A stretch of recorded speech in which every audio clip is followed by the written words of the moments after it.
First of all please like share and comment our channel, क्योंकि हम काफ़ी मेहनत कर रहे हैं आप लोगों को ज़्यादा से ज़्यादा पढ़ाई का सामान और मटेरियल आपको अवेलेबल करा सकें, क्योंकि इस लॉकडाउन के टाइम में बहुत लोगों को नहीं मिल पा रहे, टीचर्स नहीं मिल पा रहे, आप लोग नहीं पढ़ पा रहे हो, बहुत लोगों की पढ़ाई रुक गई है। हमारी यही कोशिश है कि आपकी पढ़ाई ना रुके और ज़्यादा से ज़्यादा आपको समझ आए और आप पढ़ सके। So without wasting time let's start. आज का हमारा जो चैप्टर है वो है हमारे एसएससी का पहला चैप्टर, जो कि ज्योग्राफी से है, रिसोर्सेज। रिसोर्सेज क्या होते हैं, इस टर्म के बारे में हमने पहले भी पढ़ा है। तो रिसोर्सेज के बारे में आपको क्या पता है, मुझे कमेंट सेक्शन में बताइए, मैं भी आपको बताती हूँ साथ में। रिसोर्सेज क्या होते हैं? रिसोर्सेज मीन्स संसाधन। रिसोर्सेज हर वो चीज है जो कि हमें अपनी डेली लाइफ में हमारी नीड्स को सेटिस्फाई करने के लिए चाहिए होती है। हर वो चीज रिसोर्स है। पहले अभी तक जो हमने रिसोर्सेज की डिफाइन पढ़ी है वो रही है anything which satisfy human needs. Okay, this is called resources. कोई भी चीज। तो रिसोर्सेज के हम बहुत ही ज्यादा कॉमन चीज जो हम ले लेते हैं, जो हमें ह्यूमन नीड्स को सेटिस्फाई करने के लिए सबसे कॉमन चीज हम ले लेते हैं खाना। खाने में हम एग्जांपल ले लेते हैं वीट और राइस, जो कि मैंने यहाँ लिखा है। तो वीट और राइस भी खाना ही है, ये हमें चाहिए होता है हमारे जिंदा रहने के लिए, और हमें रोज के जरूरत है, ये हमारी खाने का एक हिस्सा ही है हमारा। तो food is an example of resources. ऐसे ही बहुत सारे एग्जाम्पल होते हैं रिसोर्सेज के। अब अगर हम अपनी बुकिश लैंग्वेज को देखते हैं तो हमारी बुकिश लैंग्वेज क्या है, रिसोर्सेज क्या है? Things which are technologically accessible, economically possible and culturally accepted, ये है रिसोर्सेज। ठीक है, इसका क्या मतलब है, क्या कहना चाह रहे हैं? थिंग्स वो चीजें जो कि टेक्नोलॉजिकली एक्सेसिबल है। टेक्नोलॉजिकली एक्सेसिबल का मतलब है टेक्नोलॉजिकली, आजकल हर काम टेक्नोलॉजी से होता है। तो अगर हम रिसोर्सेज ढूंढे, रिसोर्सेज लेना चाहे टेक्नोलॉजी का, उसका पूरा पूरा हाथ है टेक्नोलॉजिकली। तो वो समझ आ गया टेक्नोलॉजिकली वर्ड यहाँ क्यों आ रहा है। एक्सेसिबल का मतलब होता है सुलभ। सुलभ मीन्स कोई चीज इजीली हमें रीचेबल है, इजीली हम किसी चीज को प्राप्त कर सके। मतलब जो चीज इजीली हमें प्राप्त हो रही है, मिल रही है, एक्सेसिबल है। Economically possible means we can afford that. ठीक है, technologically accessible, economically possible and culturally acceptable. Culturally acceptable का मतलब है यहाँ पे जो कि सब लोग एक्सेप्ट कर रहे हैं। इसका हम ज्यादा डीप में नहीं जाएंगे। कल्चरली एक्सेप्टेबल यही कहते हैं जो हम इजीली एक्सेप्ट कर रहे हैं, उन चीजों को यूज करना। तो ये आपको डिफाइन याद करनी पड़ेगी, बहुत इंपॉर्टेंट है। Things which are technologically accessible, economically possible and culturally acceptable known as resources. अब there are different types of resources. तो टाइप्स ऑफ रिसोर्सेज क्या क्या हैं? Natural resources, human resources and human made resources. Resources हमें ये समझ आ गया resources क्या है। रिसोर्सेज के भी अलग अलग टाइप्स होते हैं, जो कि मैंने यहाँ मेंशन किया है, नेचुरल, ह्यूमन और ह्यूमन मेड। नाम पढ़ के आपको समझ आ रहा होगा। मेनली यहाँ पे नेचुरल रिसोर्सेज और ह्यूमन मेड रिसोर्सेज हमने पहले भी पढ़े हैं, हमारे लिए ह्यूमन रिसोर्सेज नई टर्म है। तो let's start with what are natural resources. नाम सुन के आपको पता चल रहा है क्या होगा, नेचुरल, इसमें नेचर आ रहा है। Natural resources are those resources which are obtained from nature. ठीक है, so resources which are obtained from nature are known as natural resources। जो भी गॉड गिवन है, जो भी हमें नेचर से मिलता है, वो सब नेचुरल रिसोर्सेज है। ठीक है, इसके एग्जांपल्स क्या हैं? नेचुरल रिसोर्सेज के एग्जांपल हम ले लेते हैं एनिमल्स, सॉइल, एयर। इसमें से एक भी चीज ह्यूमन मेड है, इंसानों ने बनाई है? नहीं, ये सब गॉड गिवन है, सब हमें नेचर से मिला है। ठीक है, कैसे? अभी हो सकता है आप लोग के मन में क्वेश्चन है कि एनिमल्स कैसे रिसोर्स है, एनिमल्स हमें कैसे डेली लाइफ में हमें एनिमल्स का क्या काम होता है। अभी टाइम बहुत चेंज हो गया है, लेकिन जब बहुत पुराना टाइम था, जब एशियन टाइम था, तब खाना हमारे पास ये दाल रोटी ये सब नहीं था। तब मेनली लोग नॉनवेज ही खाते थे, एनिमल्स ही खाते थे, एनिमल मीट ही खाते थे। तो एनिमल भी रिसोर्स है। आज की डेट में भी एनिमल को हम बहुत तरीके से यूज करते हैं। एनिमल मीट आज भी यूज होता है, प्लस हम लेदर बैग्स, लेदर बेल्ट, ये सब इसमें एनिमल लेदर यूज करते हैं। तो एनिमल भी रिसोर्स है। ठीक है, सॉइल भी हम यूज करते हैं। हमें ये जो मैंने आपको वीट और राइस बताया, ये कहाँ से आता है? ये हमें इसकी फसल उगानी पड़ती है। फसल कैसे उगती है? सॉइल में तो उगती है। तो सॉइल भी हमारा रिसोर्स है। फिर एयर तो चाहिए ही चाहिए, एयर नहीं होगी तो हाउ कैसे ब्रीथ करेंगे हम? ब्रीथ सबसे इम्पोर्टेंट चीज है हमें जिंदा रहने के लिए, तो एयर भी रिसोर्स है। मतलब मैं आपको ये समझाना था, तो जितनी भी चीजें हमें जिंदा रहने के लिए चाहिए वो सब रिसोर्सेज में आती हैं। ओके, सो अब नेचुरल रिसोर्सेज के भी types, there are types of natural resources. Natural resources के क्या क्या टाइप्स हैं? Biotic resources, abiotic resources, renewable resources, non renewable resources, localized resources, actual resources and potential study biotic resources and abiotic resources। तो हम biotic resources और abiotic resources को साथ में क्यों पढ़ते हैं? क्योंकि ये दोनों टर्म्स एक दूसरे के ऑपोजिट हैं, और ये दोनों ही टर्म्स और ये जितनी भी टर्म्स है हमने पहले भी पढ़ी है, अगर आप अपने दिमाग पर जोर डालें तो बायोटिक रिसोर्सेज और एबायोटिक रिसोर्सेज है क्या? बायोटिक रिसोर्सेज क्या है? बायोटिक रिसोर्सेज वो रिसोर्सेज है जो कि लिविंग है, जो कि लिविंग रिसोर्सेज है, या फिर जो कि लिविंग थिंग से लिए गए हैं। फॉर एग्जाम्पल प्लांट्स, एनिमल्स और human beings. Human beings are also resources. वो कैसे, वो हम आगे पढ़ेंगे। अब एनिमल्स रिसोर्सेज है, मैंने आपको बताया, लिविंग है तो वो बायोटिक में आ गए।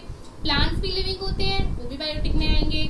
सिमिलरली इनसे बनी हुई चीजें जैसे कि मेडिसिन और लेदर, ये सब भी बायोटिक रिसोर्सेज में ही आएगा, क्योंकि ये सब लिविंग थिंग से बना है। ठीक है, तो बायोटिक रिसोर्सेज क्या है? हमारी बुकिश लैंग्वेज क्या कहती है? लिविंग थिंग्स और resources derive from living things. Example मैंने आपको बता दिया, लेदर और वुड। Why would? मुझे कमेंट सेक्शन में आंसर दीजिए, वाई वुड? वुड क्यों है बायोटिक रिसोर्स? ओके, मुझे आंसर चाहिए। एबायोटिक रिसोर्सेज, एबायोटिक रिसोर्सेज मैंने आपको कहा इसी का ऑपोजिट होते हैं। एबायोटिक रिसोर्सेज क्या होंगे फिर? एबायोटिक रिसोर्सेज वो होंगे जो कि नॉन लिविंग है। ठीक है, तो हमारी बुकिश लैंग्वेज क्या कहती है? Resources which are composite of non living things, जो कि नॉन लिविंग थिंग से बने हैं, वो सब एबायोटिक रिसोर्सेज है। एग्जाम्पल देख लेते हैं हम। Stones, sand. स्टोन्स क्या है? पत्थर। सैंड क्या है? मिट्टी। कुछ लिविंग है? जीते हुए जीव है, ये ब्रीथ करते हैं, लिविंग है? नहीं है, बिल्कुल भी नहीं है। तो ये एबायोटिक रिसोर्सेज में आ जाता है। ठीक है, समझ आ रहा है आपको फर्क बायोटिक और एबायोटिक में? अगर अभी तक मैंने आपको जितना भी बताया उसमें आपको कोई भी डाउट है तो नीचे कमेंट सेक्शन में पूछ लीजिए, मैं डेफिनेटली रिप्लाई करूंगी। ठीक है, सो बायोटिक और एबायोटिक हमारा कंप्लीट हुआ। अब स्टार्ट करते हैं नेक्स्ट, रिन्यूएबल रिसोर्सेज और नॉन रिन्यूएबल रिसोर्सेज। ये सारे टर्म्स हमने पहले भी पढ़े हुए हैं, थोड़ा दिमाग पे जोर डाले तो। अब रिन्यूएबल क्या होता है? रिन्यूएबल रिसोर्सेज वो रिसोर्सेज होते हैं जिनको हम रीजेनरेट कर सकते हैं, दोबारा बना सकते हैं, जिनको रिप्रोड्यूस कर सकते हैं, जिनको रिन्यू कर सकते हैं। जो एक बार खत्म हो जाए तो इजीली हम इन्हें दोबारा बना सकते हैं। ठीक है, तो इनकी कोई प्रॉब्लम ही नहीं है। अब आते हैं नॉन रिन्यूएबल, इनका उल्टा। नॉन रिन्यूएबल फिर क्या हुए? नॉन रिन्यूएबल हुए जो कि अगर एक बार खत्म हो गए, ये नहीं कि दोबारा बनाए नहीं जा सकते, दोबारा बनाए जा सकते हैं, लेकिन अगर एक बार खत्म हो गए तो कम से कम 1000 साल 100 साल लेंगे दोबारा बनने के लिए। इसीलिए इनको बनाना मुश्किल है। ठीक है, एक बार खत्म हुए तो बहुत साल लेंगे दोबारा अपने आप को जनरेट करने के लिए, दोबारा बनने के लिए। और रिन्यूएबल जो इजीली दोबारा बन जाते हैं। ठीक है, अब डिफाइन क्या कहती है? Resources that can be reproduced और रिन्यूड बाय फिजिकल, मैकेनिकल और केमिकल प्रोसेस। ठीक है, सिंपल है, इसमें कुछ समझने वाला नहीं था। जो कि फिजिकल प्रोसेस से, मैकेनिकल प्रोसेस से और केमिकल प्रोसेस से दोबारा बनाए जा सकते हैं। ठीक है, या इनको हम रेप्लेनिश रिसोर्सेज, रेप्लेनिशमेंट रिसोर्सेज भी कहते हैं। ठीक है, रिन्यूएबल रेप्लेनिशमेंट। इनके एग्जाम्पल क्या है? सोलर एनर्जी और एनिमल्स। सोलर एनर्जी क्या है? सोलर एनर्जी वो होती है जो कि हम सन की हीट के थ्रू एनर्जी बनाते हैं। होता है वो एक अच्छा खासा प्रोसेस होता है। सोलर पैनल होते हैं, उस पर सनलाइट गिरती है, उससे हम सोलर एनर्जी बनाते हैं। तो उसका क्या है? सनलाइट रोज गिरती है, सोलर पैनल हमारे पास होता ही है। हम अगर एक बार कंज्यूम हो गई सोलर एनर्जी, हम दोबारा बना सकते हैं। ठीक है, तो वो है रिन्यूएबल रिसोर्स। ठीक है, एनिमल्स खत्म हो सकते हैं कभी। अगर मान लो अभी कोई एनिमल है, अभी नहीं है, तो कल दोबारा से पैदा हो जाएगा, है ना। कोई एनिमल मर गया, दोबारा से पैदा हो जाएगा। एनिमल खत्म हो ही नहीं सकते। तो तो वो रिन्यूएबल रिसोर्स है। सिमिलरली ह्यूमन बींग्स भी कभी खत्म हो सकते हैं, अगर कोई मर जाता है दोबारा पैदा हो जाता है कोई, तो रिन्यूएबल रिसोर्सेज में ये सब आ जाता है। अब नॉन रिन्यूएबल रिसोर्सेज में resources which take millions of years to regenerate and these are limited. ये लिमिटेड होते हैं, बहुत लिमिटेड होते हैं, और ये थाउजेंड और मिलियंस ऑफ ईयर लेते हैं अपने आप को रीजेनरेट करने के लिए, अपने आप को रिप्रोड्यूस करने के लिए। ठीक है, इनके एग्जांपल क्या लेते हैं? फॉसिल फ्यूल्स, ये एक ही चीज है, फॉसिल फ्यूल्स एक ही चीज होती है। ठीक है, फॉसिल फ्यूल्स को हम रीजेनरेट नहीं कर सकते, उनको थाउजेंड्स ऑफ ईयर लगते हैं रीजेनरेट होने के लिए। तो अगर ये एक बार खत्म होते हैं तो हमारे पास इनकी स्कैर्सिटी हो जाएगी, तो हमें बहुत प्रॉब्लम हो सकती है। तो इसलिए बोलते हैं कि सेव करना चाहिए फॉसिल फ्यूल्स को। फॉसिल फ्यूल्स जो है नॉन रिन्यूएबल रिसोर्सेज में आता है।